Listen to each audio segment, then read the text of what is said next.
In this video, I will show you a game between two 1900s. They made a lot of mistakes that you can learn from. And by the way, before I start the video, I have a problem with this YouTube channel, and I can't keep uploading videos on it, so I made a new YouTube channel, and if you want to see more videos, helpful videos like this one, kindly subscribe to the other YouTube channel. I will leave the link of that channel in the description below. Okay, so now let's get into the game. The game started with the move d4. A very good opening. Now we have the move e6. At this level, you can expect your opponent to play a lot of one pawn push kind of systems. It's not really a common systems, but it is a system that it's has been played before, and you're not really supposed to know it. All you have to do is just develop all your pieces and don't do anything funky. Just control the center and develop your pieces. After knight f3, black decided to go with this move b6. Now, whenever you see such thing, again, don't try to push some weird pawns. Don't try to go for any kind of attack. Control the center. Play e4, get the other knight out, get the bishop out, get the other bishop out. These types of openings with the black pieces where they don't attack and don't control the center, it's kind of a modern openings where they give you the center, okay? They give you the full center so that they can attack it later on from afar, from the bishop here, the play bishop here, trying to push like these, trying to attack. They give you the center and attack from afar. This is the type of system that black is playing. And white, this is a 1900 elo player. Played bishop g5 attacking the queen. Now this move is horrible on so many levels. Number one, you are developing the piece, but why are you attacking the queen? Your opponent will not blunder and play knight f6 and blunder his queen away, right? And if your opponent played bishop here, then you're going to trade because otherwise you will be attacked twice, right? So now you have to move the bishop away or trade the bishops. You're not supposed to trade pieces right from the opening phase. You have to use your pieces to develop them in a good way, then start an attack. If you traded everything, you will not be capable of winning. It will end up in a draw, or you might, blunder and a pawn endgame and lose. So your opponent can develop his knight, can develop the bishop here, and you have nothing, and you're just putting the bishop on a really awkward position. And a very important notice here: please do not invent openings.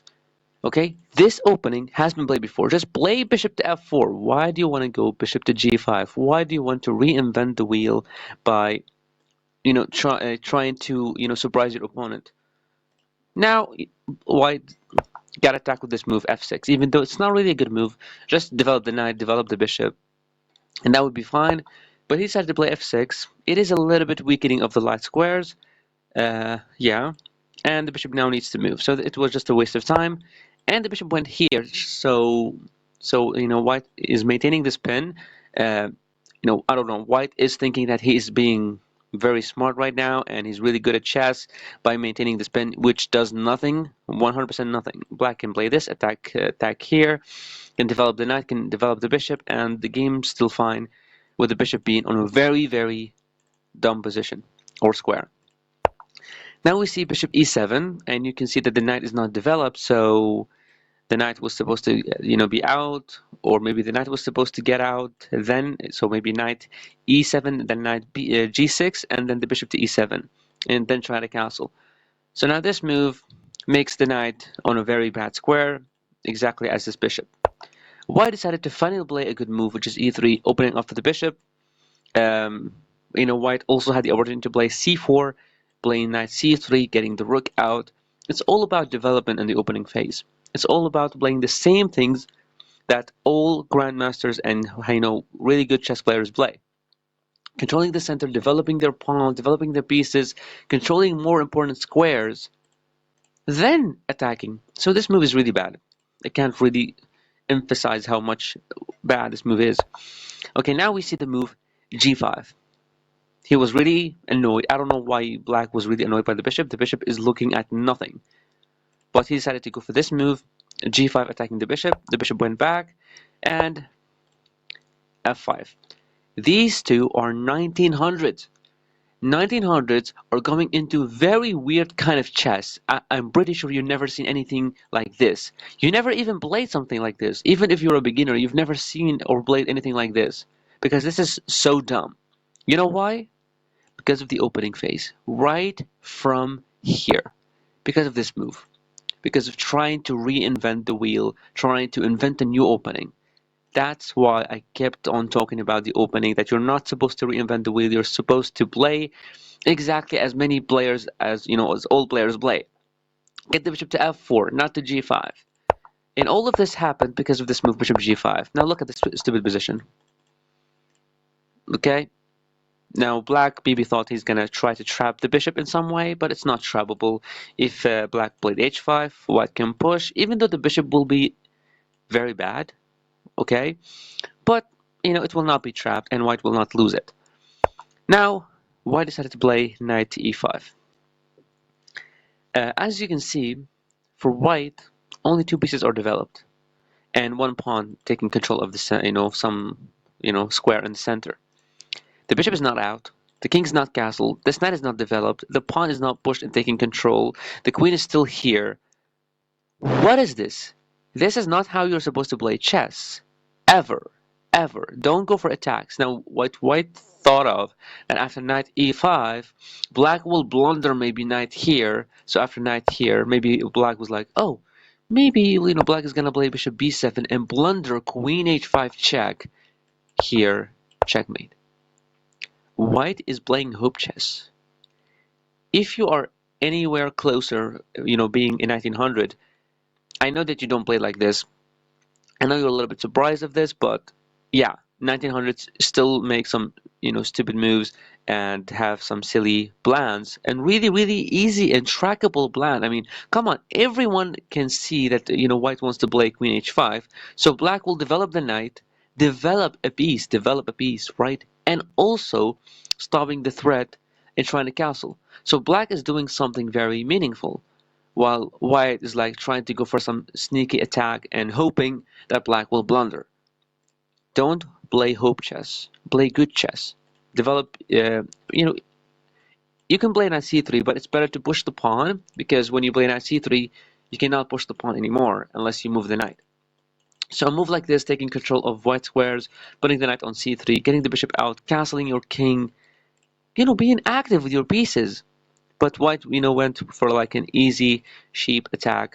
But then, of course, black is not blind. At the end, he's 1900. So he saw this attack by the queen on h5 and played knight f6. Now there is no attack here.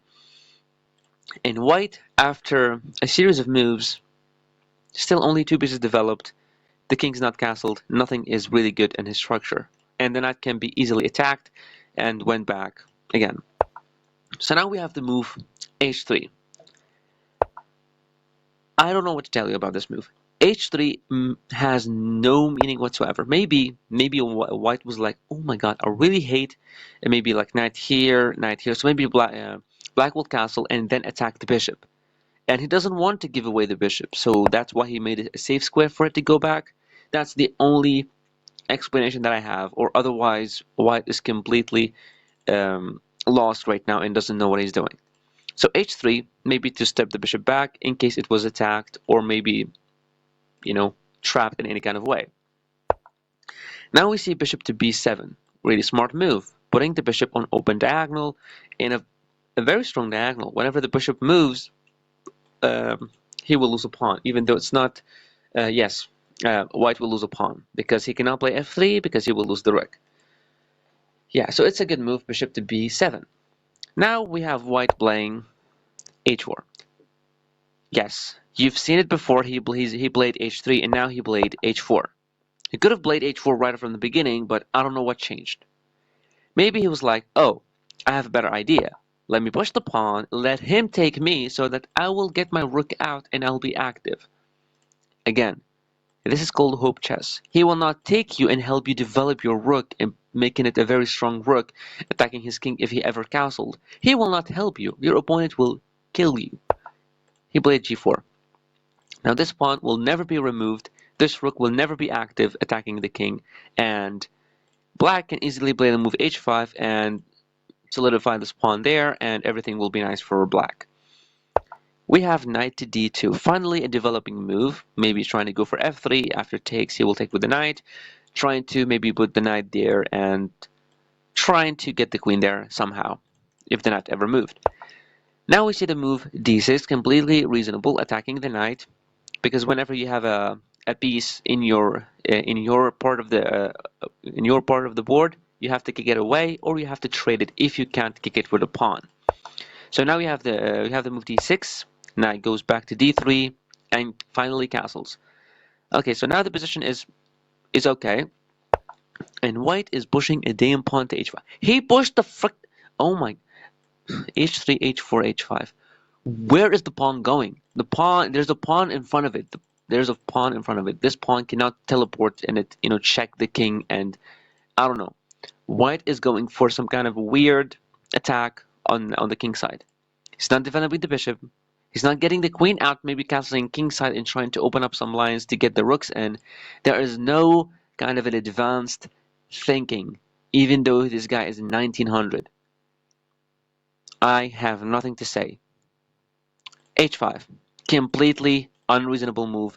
Does not have a single meaning. I don't know. What is this? Actually, even bad, because black can play h6. It's called fixing the pawn. So when you put a pawn in front of your opponent's pawn, then this pawn cannot be pushed. So now it's fixed. You can see the knight attacking it, and only the rook is defending. So maybe the queen can go there and black can take it. But of course, it's not a smart decision, because then you will be opening up the rook. But black will be up a pawn if he played h6 and queen here to attack the pawn twice, because white cannot defend it. Unless he played this, then this. A lot of advanced stuff. Sorry about confusing you right there. Okay, so now we see the move knight to e4, attacking the bishop, threatening to double up the pawns. White can take this, but that's going to be a little bit bad because it opens up the rook. It's not very scary, but it is scary when you see the rook, looking at your king. Maybe that's why White did not want to take the knight, because it will attack his knight first, and when the knight moves, the rook will be very active. So he decided to put the knight on f4, even though it can be attacked, and the knight needs to move, but that's going to be a fork, right? A fork of the rook and the queen. So black played the move queen to d7, trying to stop this fork from happening, and also defending the pawn. Now, sorry, I'm really sorry. Now we're gonna get back to the same position we came from, which is here. After this move, queen to d7, defending this pawn, we have knight to c4. I really can't explain this move. Like, you can give me $1 billion, I cannot even begin to explain this move. What is this? The knight is not looking here. What is this? What is this? The knight is doing literally nothing. Nothing. This knight is super annoying, so white was supposed to take it, even though it looks a little bit dangerous, but the bishop is defending, and the king can easily castle this side. This knight is really annoying, and whenever you have a piece, like your opponent has a piece in your territory, kick it away or trade it. You have to do that, because the knight will be a big of a problem, right? So now we have the move knight c4. It completely makes no sense whatsoever. Knight takes bishop, pawn takes. So now what black did, first of all, he gave a knight for a bishop, which is a really good trade, because then you will have the bishop pair. That's advantage number one. Advantage number two, white has double pawns. Advantage number three, white has a backward pawn that cannot be defended by other pawns. So black did a very good move here. A very good move. Messed up the structure, isolated the pawns, and got a bishop for a knight. Perfect game by black. And the bishop is super, super active.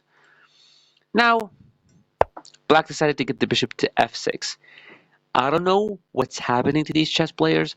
What the f the knight is doing, the rooks are doing. Why they are not moving? Why the rooks are the bishop are not moving? Why at this level nobody is, just developing his pieces?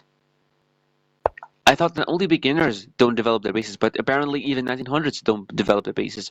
Bishop here has no meaning other than a very, very simple and, I don't know, like, come on, e5? e5 trying to get some trades, trying to open up for the bishop. It's a very simple plan. The knight is not developed. It's not a good plan. Okay, now we have, oh my goodness, h6. You might be thinking that I'm trolling you right now and I'm showing you a game between two hundreds. No, this is a game between two 1900s.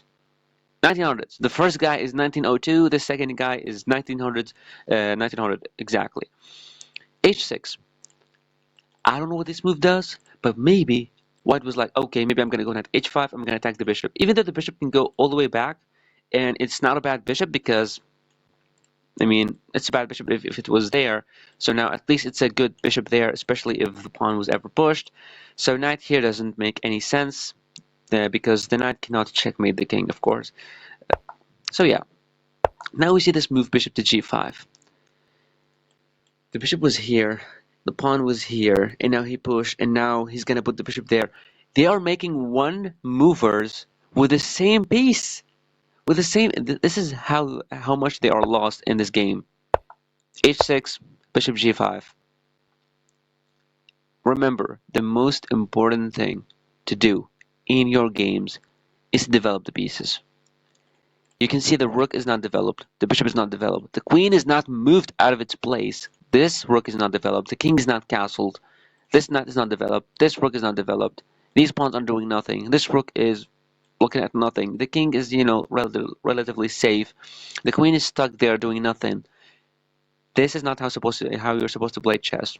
Develop your pieces, control more squares, and castle your king. Queen d3. Queen d3.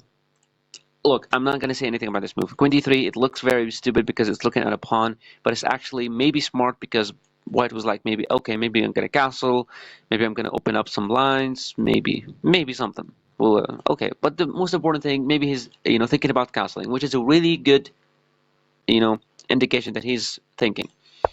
Now we have bishop to e4 attacking the queen. The queen is to move. The queen can go here, which is better. Queen c3, because any pawn push and black maybe blunders or something like that, it's not checkmate, but it is a supported checkmate in case the queen ever moved. So queen c3 is really good. Yeah, you're not gonna see that. Queen b3 is the move. Maybe White was like, oh, the knight is looking at this pawn, the queen might be looking at this pawn, so maybe we can win it, even though the bishop can just take the knight. So the king moved away out of this imaginary pin of the pawn, and White finally castled. Now we can see the pieces are a little bit more active. The queen is active. I love this. The opening phase was really bad because they were trying to reinvent the wheel. So you could be better than 1900s. You can literally be better than two 1900s if you don't reinvent the wheel. Just don't create any kind of opening. Play solid openings played by grandmasters and then learn some kind of ideas about the opening and you will have 100% accuracy or maybe no way under 90% accuracy in every single game you play in the opening phase because you play solid openings exactly how chess grandmasters play. Now we see the move queen to e7. The knight, the stupid knight. I don't know. Well, I don't know why black is playing with down a piece. He can just develop the knight at least. He can try to do something with it. Maybe try to put it there, try to push. If takes, he can develop the knight, for example, attack the queen. The knight is not being developed. Queen to e7. Okay. Queen to c3. Oh my goodness, bro. The queen was attacked. The queen could have went to c3 right from the beginning and tried to do something here, but he went queen b3, and after queen c7, after queen e7, he decided to go queen c3 back. You can see a lot of moves being played, like one movers, and wasting a lot of time. That's because they don't know what to do. They're not really thinking about the game. They're not think. I mean, each one of them right now spent only 1 minute. They're playing a 10-minute game. 10-minute game, and each one of them spent only 1 minute so far. That's crazy. Most chess players are super, super bored when they play chess. Why are you bored? Chess is really fun, especially when you think and try to win. It's even better. Now we see the move d5. It's a beautiful move. You're telling white F off. You will never have this open diagonal and black close the diagonal, and this is beautiful. The bishop, yes, is a little bit bad, but it can never be attacked. It could have been better if it's a knight. A knight could have been, wow, a disaster. But it's a bishop, unfortunately. So now the knight is attacked. The knight went here to e5. Yes, it might be causing some trouble, but there's a pawn that's defending there, right? And there's no kind of attacks here. Now we see bishop takes knight. I don't know why he decided to take this, but maybe he was like, he was really afraid of check, pawn takes, check, king moves, and he loses the queen, even though he could have just moved the queen. Yeah, but bishop takes, pawn knight, pawn takes, and now we see the move c5. Very smart move, trying to open up some lines to get the knight maybe in, to get the rook in, to attack the queen, and aim at the king. Very, very good move by black. c5. White took, pawn takes. If I was white here, sorry, if I was black, I would want to take like this, even though it's completely bad, I guess, but it's not losing. Queen takes is not losing. Pawn takes, it is losing. Now you might see the difference. So I'm just gonna, give you a couple of seconds to pause the video and to see which one is better. Queen takes pawn or pawn takes pawn. Which one is better? Take your time. Okay. Did you pause the video? Okay, hopefully you did pause the video. Pawn takes is a horrendous move and loses on the spot because of knight to g6, lights out. It's not a check by the queen, it's a check by the knight. So it's double check. Double check means the king needs to move, and when the king moves, that's a check, and black will lose his queen for free, for nothing, and it's going to be checkmate as well. So, yeah, white won this game because of a horrendous move. Now, if black takes here with a pawn, when the knight moves, yes, you're completely right. This is a double check, and even if you went here, that's still bad because of checkmate. So yeah. It doesn't matter what you choose, if queen takes or pawn takes, both of them are bad because of the position, because of this stupid move c5. Now I told you it's a good move because it only goes for like hope chess. It's exactly like hope chess. You're trying to open up some lines to get the rook in to attack the queen. But most of us just think about an idea, just have a small idea or a simple idea, and they're like, okay, let's go and implement that idea. You have to think about what's going to happen. Playing the move c5 allows white to open the diagonal that you closed. That's crazy. You closed the diagonal for a reason, to make this queen bad, to make this queen never attack the enemy king. That's why you played the move d5. You give him c5 to open up the diagonal that you closed? That's really not cool. And actually, right now, black has 7 minutes, and he played this move having 7 minutes. That's just nuts. So after pawn takes, black was supposed to do something. I don't really know what. This seems very freaking bad because even the king cannot run away. Maybe like rook here or queen there. So at least after some kind of a check, he can just take and there's nothing because the queen is blocking that check. But yeah, after pawn takes, knight to g6 check. If the king ever moved, that's a check. He needs to move away. If he moved here, he can save it by giving this check, and after he moves, it's still bad. Yeah, but here, right from this position, black decided to resign. And I'm not kidding you. This is not a two 500 players playing. This is two 1900s are playing. The first mistake, don't reinvent the wheel. The second mistake, pieces are not developed until after the middle game, which is really bad. Third of all, not understanding why you made a move in the first place. So he played the move d5 to close the position. Like here. Here. Let me go back. He played this move d5 to close the position so that the queen will never be active and check his king. And after some couple of moves, he opened the same diagonal. He opened the same diagonal that it was going to be very bad for him. That cost him the game, and he resigned. So, hopefully you enjoyed this video, you learned something valuable from it, and please consider subscribing to the new YouTube channel because I'll be uploading more videos on that one. Thank you for watching.